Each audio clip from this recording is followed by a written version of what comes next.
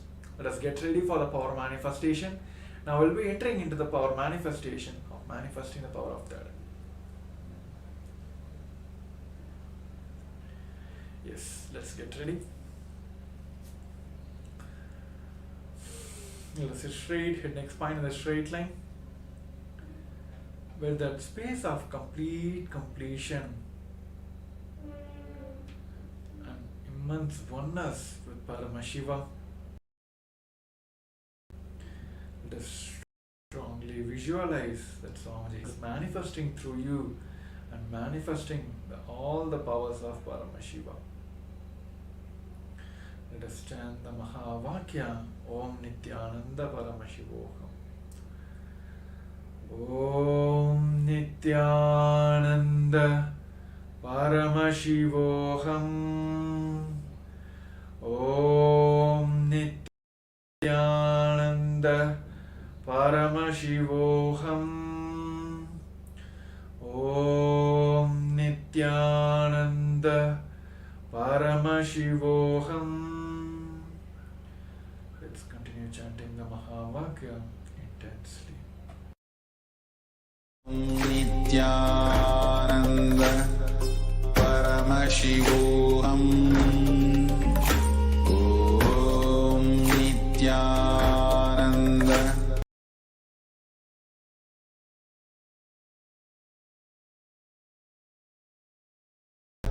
Paramashivoham. Om Nithyananda Paramashivoham. Om Nithyananda Paramashivoham. Om Nithyananda Paramashivoham. Om Nithyananda Paramashivoham. Om Nithyananda Paramashivoham. Om Nithyananda Paramashivoham.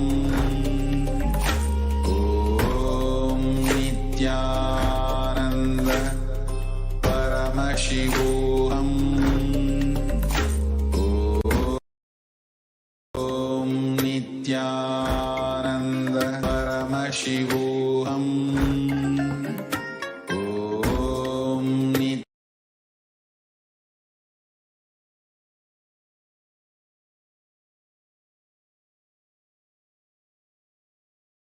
Nithyananda Paramashivoham. Om Nithyananda Paramashivoham. Om Nithyananda Paramashivoham. Om Nithyananda Paramashivoham. Om Nithyananda Paramashivoham. Om Nithyananda Paramashivoham. Om Nithyananda Paramashivoham. Om Nithyananda Paramashivoham. Om Nithyananda Paramashivoham. Om Nithyananda